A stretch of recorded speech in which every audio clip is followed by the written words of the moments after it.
سوال یہ کہ علی بھائی کی گفتگو سے لگتا ہے کہ علی بھائی اسلام چھوڑ کر مرتد ہونے والوں کی توبہ کے قائل ہیں. اگر ایسا ہی ہے تو پلیز اپنے اس موقع پر کوئی دلیل بھی پیش کریں. اچھا میں نے کہا شاید آپ کہیں گے اگر ایسا ہی ہے تو آپ بھی واجب القتل ہیں. ظاہر ہے یہ تو فوراً یہی فتویٰ آئے گا نا جی, سیدھی جی گل ہے. میرے بھائی جامعہ ترمذی میں صحیح سند کے ساتھ حدیث ہے کہ موت کے غرغرے سے پہلے پہلے توبہ قبول ہے. ٹھیک.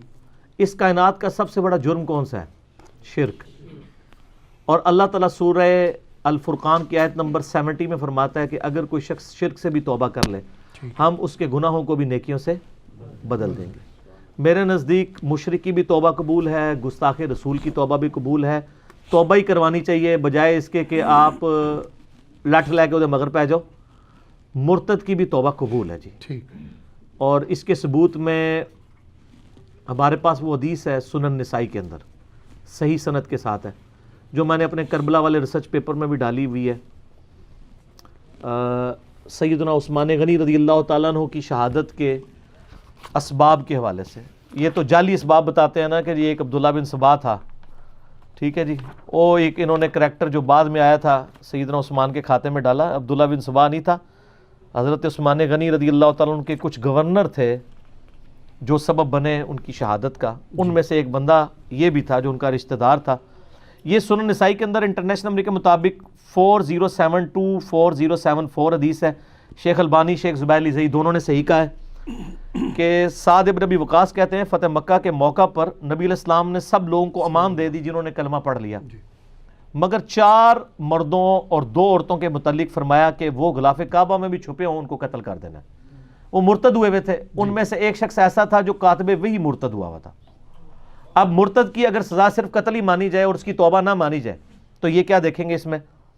وہ 4 تھے اکرمہ بن ابی جہل, عبداللہ بن خطل, مقیس بن سبابہ اور عبداللہ بن سعد ابی سرہ.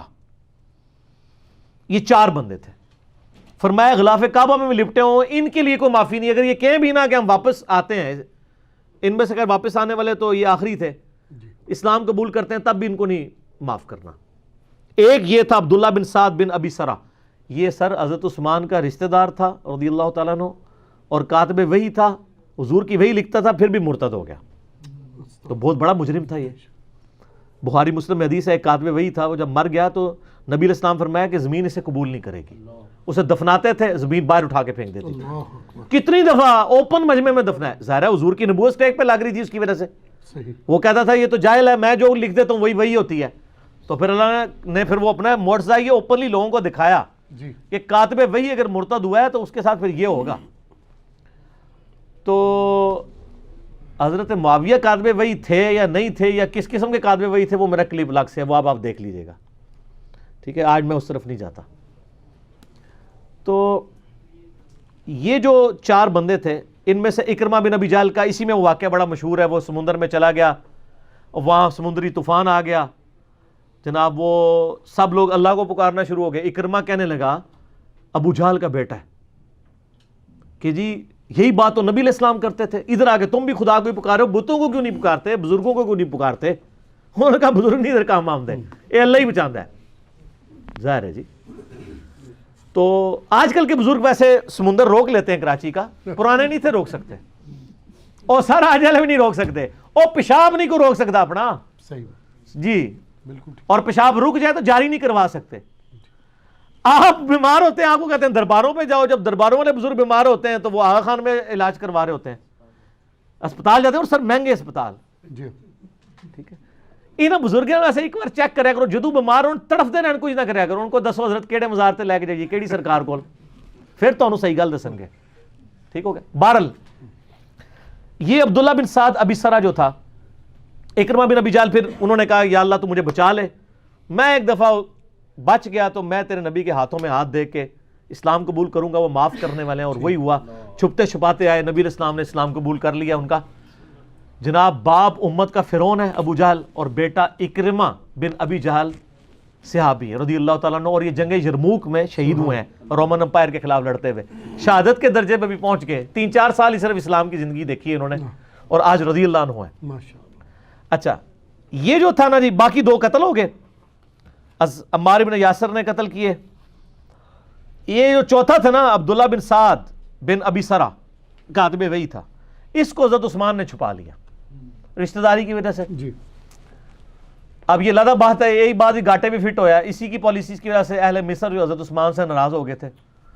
بس وہ دیکھ لیں کہیں نہ کہیں غلطی پھر نکل آتی ہے نا, وہ اس کو چھپا لیا اور لا کے حضور کے سامنے پیش کر دیا, یا رسول اللہ اس کی توبہ قبول کریں.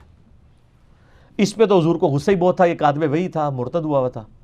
آپ نے اپنا چہرہ انور جو ہے نا پھیر لیا, دوسری بار, تیسری بار, پھر الٹیمیٹلی چوتھی بار نبی علیہ السلام نے کہا چلو ٹھیک ہے. جب وہ چلے گئے تو آپ نے صحابہ سے کہا کہ تم میں سے کوئی ایک بھی شریف آدمی نہیں تھا کہ وہ دیکھ رہا تھا کہ میں اپنا چہرہ پھیر رہا ہوں تو اس کی گردن اتار دیتا, اس کی توبہ تو نہیں قبول کرنی تھی.